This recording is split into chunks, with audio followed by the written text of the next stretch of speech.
240-hour visa-free transit, a long and profound history, and the mysterious charm of the East. China travel has become a buzzword in recent years. If you only have one chance to visit China, how should you plan your trip, and which cities are a must-see? I'm Ranga. In today's video, I'm going to show you 3 of China's most iconic destinations: Beijing, Xi'an, and Guilin. Beijing represents China's past and the future. Xi'an marks the epic beginning of its grand history, and Guilin hosts the country's most beautiful landscapes, unique mountains, quiet rivers, water buffaloes, and the calm of the countryside. Be sure to like and save this video. If you want to explore China, just reach out to me. First up, Beijing. Beijing has the most UNESCO sites of any city in China. It has been around for over 3,000 years and served as a capital for more than 870 years. So the culture here really runs deep. Beijing lets you experience China's yesterday, today, and tomorrow. I suggest spending 4 days here. On day 1, settle in and recover from jet lag. The morning of day 2, visit Tiananmen Square, the largest city square in the world. Then step into the Forbidden City, a masterpiece of ancient imperial architecture filled with priceless treasures. In the afternoon, explore the Summer Palace to experience world-class landscape design. In the evening, you must try Peking duck. While Quan Jude is the most famous name, as someone who has lived in Beijing over 20 years, I would recommend the local favorites like 四季民福 or the 600-year-old 变一坊. The morning of day 3, head to the Temple of Heaven, where emperors once prayed for good harvests. The stunning blue tiles of the Hall of Prayer for Good Harvests and the mysterious Echo Wall are truly unforgettable. In the afternoon, go into the local by wandering the hutongs around the Shichahai. These narrow alleyways are lined with old homes and local life. It's more about the soul of the city than sightseeing. In the evening, enjoy a Peking opera and feel the charm of traditional Eastern culture.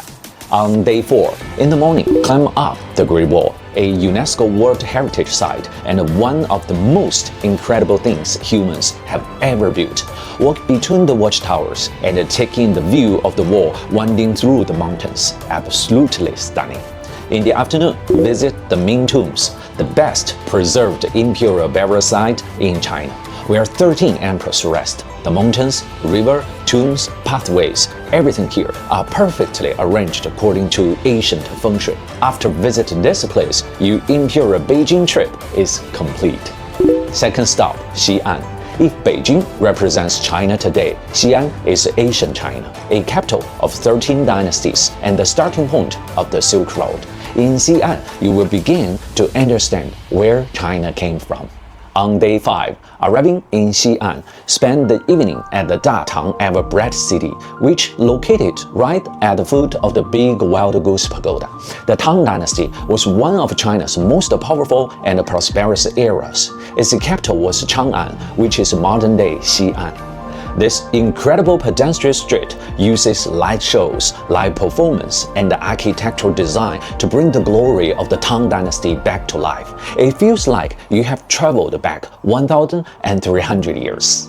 On day 6, visit the Terra-cotta Army, the underground army of China's first emperor, Qin Shi Huang. Thousands of life-sized soldiers, horses, and chariots stand there in battle formation, like they are waking up from a 2,000-year-long sleep. For a deeper experience, you can visit a local workshop, learn how the figurines were made, and even make a mini warrior to take home. Next, head to the small Wild Goose Pagoda. It's the beautiful mix of a Chinese architecture and Buddhist tradition, surrounded by ancient trees and peaceful courtyards. The whole place just feels quiet and timeless. Final stop, Guilin. There's a Chinese saying, Guilin's scenery is the finest under heaven. The mountains, the rivers, and the villages. It feels like a hidden paradise straight out of a traditional Chinese painting. On day 7, after landing in Guilin, take a city walk through the heart of a 2 rivers and a 4 lakes area. There's so much to see: the karst peaks, the twin pagodas reflecting in the water, the glass bridge on Ronghu Lake, and the bustling east-west alley. Best part, the city is small and walkable. At night, lights come on, mountains, bridges, buildings reflects in the water. It's like a dream. On day 8, take a boat down the Li River and soak in Guilin's most famous scenery. No rush, no stress, just green hills, clear water, and beautiful farmland. If you have time after, you can fly to Hong Kong, a city where East meets West in the most exciting way.